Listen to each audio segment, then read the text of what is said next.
In this video, I'm going to be talking about how to make your first $1,000 from your own website. So I've logged into one of my stores for one of my websites, set it back to the last 7 days. So here we are, April 15th. So I've gone ahead and pushed this back the last 7 days, April 8th to April 14th. We've done about 1,400 in sales. That's about $200 a day.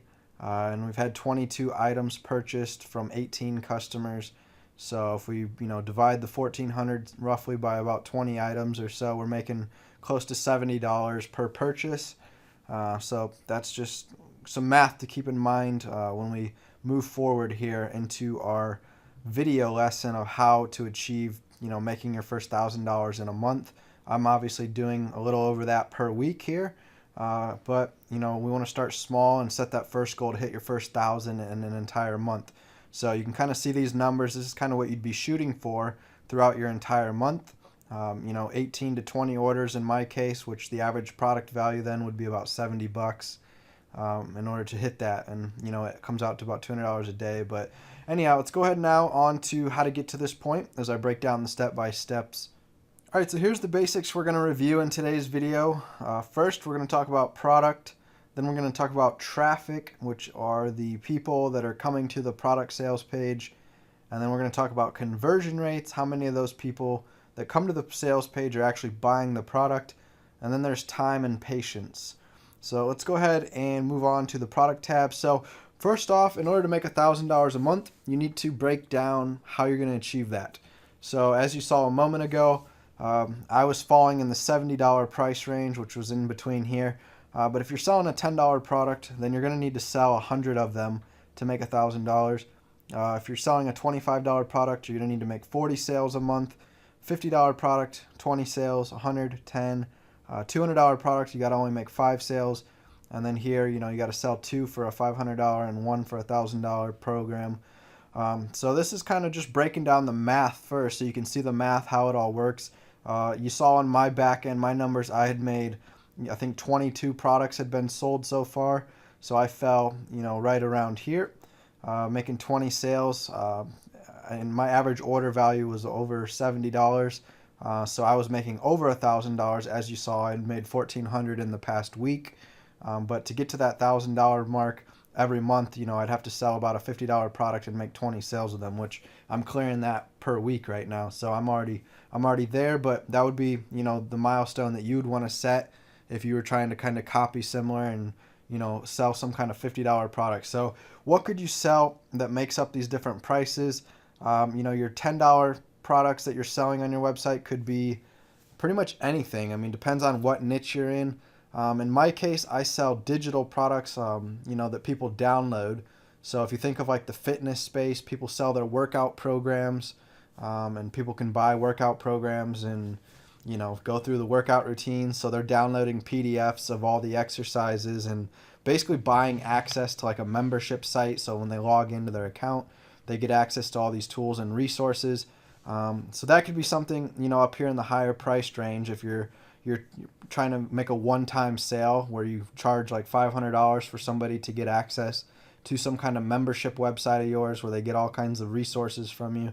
But down here, $10, $25, these are typically either going to be ebooks that people can buy to read, or if you're selling physical products, I work with a client who sells candles between $10 to $20. So they would need to be selling 40 candles a month off their website at $25 if they're trying to make $1,000 a month selling candles. And if you're going to sell a physical product, since there are overhead costs to make the product, then you're going to have to look at these numbers as your net profit. Because otherwise, selling a $25 candle, it might cost you $2 or $3 to make the candle. So you're not really, going to be profiting $1,000. Your gross revenue would be $1,000. So depending on if you're doing a physical product or some kind of digital product, you can figure out, exactly how many products you need to sell to make $1,000 net profit per month. Now, these $50 to $100 to $200 products, again, these could be different types of digital products. There's, some websites charge like a $50 a month subscription fee to join. Some websites, they might sell a training course for $100 or $200. It's like a one-time fee to join that training course. Usually these bigger prices, like I said, it's either access to like an entire membership website where they get all kinds of content, not just one course, or it could be some kind of mastermind. Like if you're joining some kind of small private group, then you might pay like $1,000 and there might be less amounts of people inside of this small mastermind group that you get to network with and build your relationships with. So it really just depends on what niche you're in, what kind of products you can think up to sell to your customers. So next, let's talk about how to get customers. In order to get customers, you have to have people visiting your website. So here's all the different traffic sources. Not all of them, but the main ones. You've got Google searchers, so every day people searching Google. If you're blogging about different topics or YouTubing about different topics, making videos, people can come across you in the Google search. Bing is the other search engine that they'll come across you. And then if you, over time, build an email list from all the traffic coming to your website, this is another source. So people come to my website, they see a pop-up that pops up asking them if they want to join my, free e-course on how to start a website. If they opt in, then I send them a 7-day course teaching them how to build their website. So that gets them onto my email list so I can begin sending them, sales emails down the road. But in your case, if you're like a fitness website or something, you could offer them a free workout video in exchange for their email address that gets them onto your email list. So that's people that once they hit your website, then they sign up for your email list. But then later you can send out emails to them and that gets people back to your website. It's not like cold traffic where they hit your website and they leave and they never come back. With email lists, you can send emails to people and get them back to your website a second, third, fourth, fifth time by capturing them. So that's why email lists are super important. It's repeat visitors that you can get coming back to your website time and time again until they purchase something from you. We've got Pinterest, another search engine like Google. You think of it as a social media platform. I think of it as a search engine. I know that I can pin lots of helpful blog articles to Pinterest, and that's going to result in people finding my pins, clicking through to read that blog article, and once they're on my website reading my blog article, that's where I get them onto my email list or send them to a sales page so they can check out my products. Instagram, Facebook, Twitter, these are your social media platforms. If you've got large followings, you can have your website sales page or product in your profile bio, and you can have people click through to it. Or you can make posts on your stories or on your timeline that link to your product that people could click through to. So you could drive traffic from existing followings that you've built on social media. And then there's other websites and blogs. So if you become a very popular website, you'll have other websites and blogs linking to you, sending you traffic. So for example, some of the big leaders in your niche that have kind of built these authority websites already, like in the real estate space, for example, BiggerPockets. It's this big real estate website community. So all the other real estate bloggers out there, they're probably linking, to BiggerPockets because BiggerPockets has tons of resources. So they link to BiggerPockets, and that's all this other traffic ends up coming to BiggerPockets because of, all these smaller blogs that are linking to it as a resource. So if you can become well-known in your niche as an authority website, you can have a bunch of smaller blogs that send their traffic to you by linking to you as a resource. All right, then we've got conversion rates. So once you get traffic to your product page, once they've come to your website, whether it's through your blog posts or your home page, wherever they're at on your website, eventually they're going to funnel their way to a product page where they actually are seeing a product being offered to them. All right, so that's where we're going to count traffic from, is when they hit that product page and they have the opportunity to actually buy it. All right, so once they get to that product page, you're going to track how many visits that product page gets. So in this example, let's say 1,000 people this month land on your product page and you end up getting 10 customers. Well, you can divide that, do the math, and see that 1% of your traffic turned into customers. So that's a 1% conversion rate. It depends on what industry or niche you're in, but the average conversion rate is going to be between 1 to 3%. So you saw here how the math works out. If you're converting 1%, you're converting 10 customers for every 1,000 visitors. So, in my case, if I just had 20 customers this past week and I was converting, let's say at 1%, then I might have had 2,000 people visit my product pages in the past week. And that's how I ended up getting those 20 sales that brought in that $1,400 in revenue. So depending on what conversion rates you can get your website doing, your traffic number, of course, is going to vary, because if your conversion rate goes up, then you're going to convert more traffic to more customers, so you don't need as much traffic. But if you have a low conversion rate, then you're going to need more traffic since you're not converting very many of them into customers. So there's a few ways to go about it as far as getting that conversion rate higher. First, you got to think about your audience and what kind of product you're offering. Are you offering a product of value where it's going to be people that are value shopping? If so, you can charge higher prices. Like if you're offering some kind of mastermind group that's got a lot of high net worth business people or celebrities in it, then that could be something super valuable that a lot of people are willing to pay, $1,000, $2,000, $5,000 to get access to. Or if they're price shopping, this could be on the bottom end, like a $10, $20 product. Let's say somebody is shopping for candles.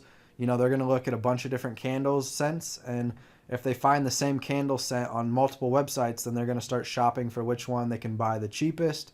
So you got to think about what industry you're in, what kind of product you're selling, and whether you can afford to charge higher prices because it's something of value somebody's looking for, or is your product just another product out there that people are going to compare it based on price. So think about that when you're pricing your products, and that could help dictate what kind of conversion rates you're going to see.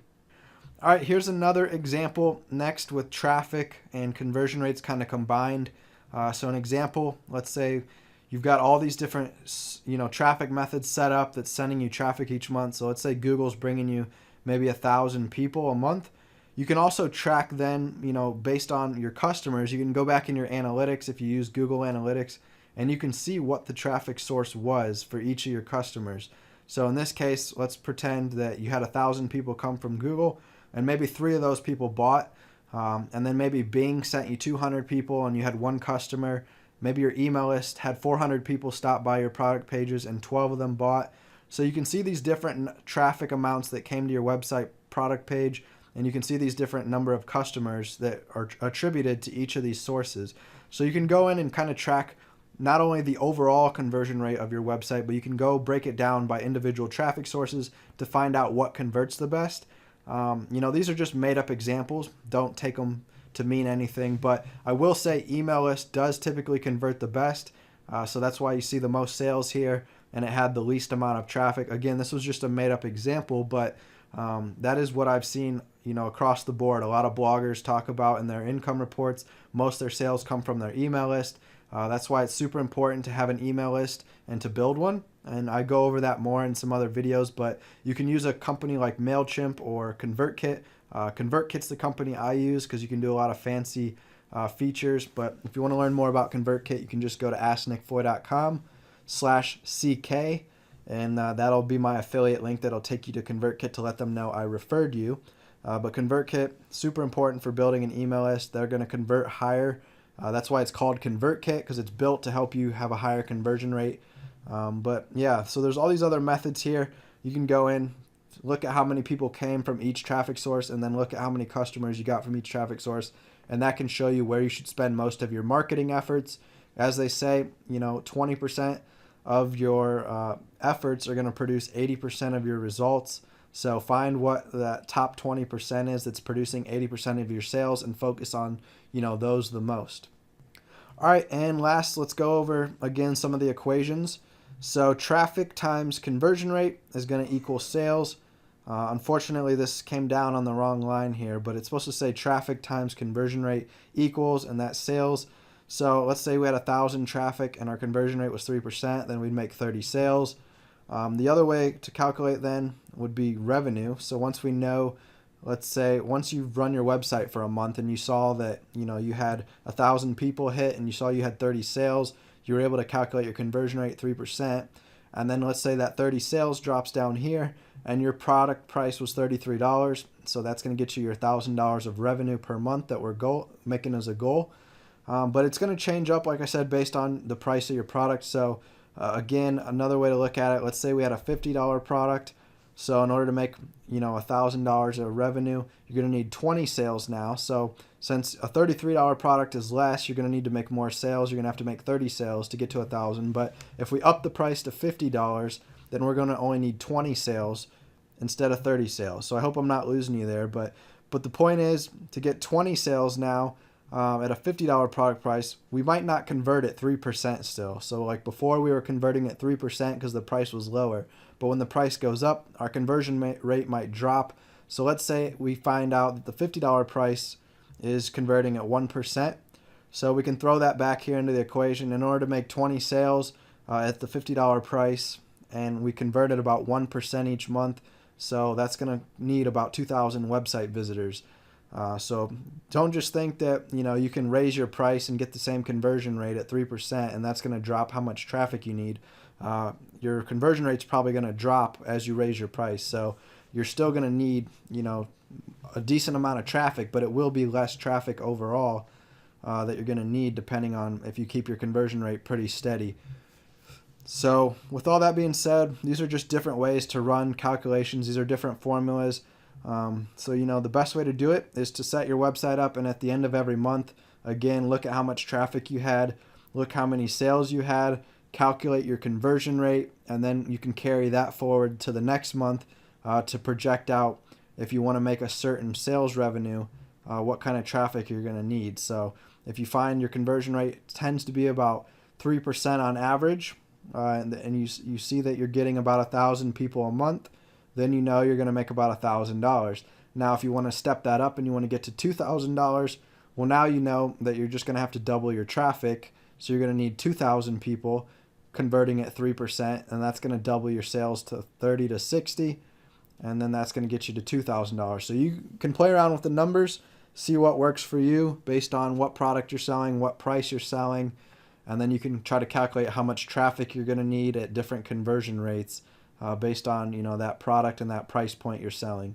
So there's a lot that goes into this matrix to kind of calculate everything. It's a little data heavy, but you'll see over time how to optimize your price to try to find the sweet spot where you're making the most money you can per sale, but you're also not too high of a price that it hurts your conversion rate. Because let's say you drop the price from 50 down to 33. Well, now you're making a 3% conversion rate instead of a 1% conversion rate. So since you're converting at a lot higher, you don't need as much traffic. Or if you still get tons of traffic, then now your sales are going to go up even more, and you're going to make over your $1,000 of revenue. All right, so if that all confused you, watch it back again, watch it a second time. I think everything will click for you. You'll start mentally, getting excited if you're not already. This stuff's going to start clicking. You'll start seeing, it's just numbers based. In my business, I got to making, $1,000 a week because I figured out what my average product sale is. And then from there, I figured out what my conversion rate was. And I used those two numbers to figure out how much traffic I needed. And now I just go out there and create tons of blog posts every month to try to up my traffic. Because the more content I put out on my blog, the more Google traffic I get, the more Pinterest traffic I get, etc. And that's how I've been able to increase my revenue, is just by pumping up my traffic number now that I've found a steady price point and a steady conversion rate. All right, thanks for watching today's video. I hope you got some value out of it. Hit that subscribe if you did. Make sure you give it a thumbs up as well. That'll help us out with the YouTube algorithm, showing that this was a quality video. And you can leave a helpful comment below as well if you found value, letting me know. Thanks. Take care.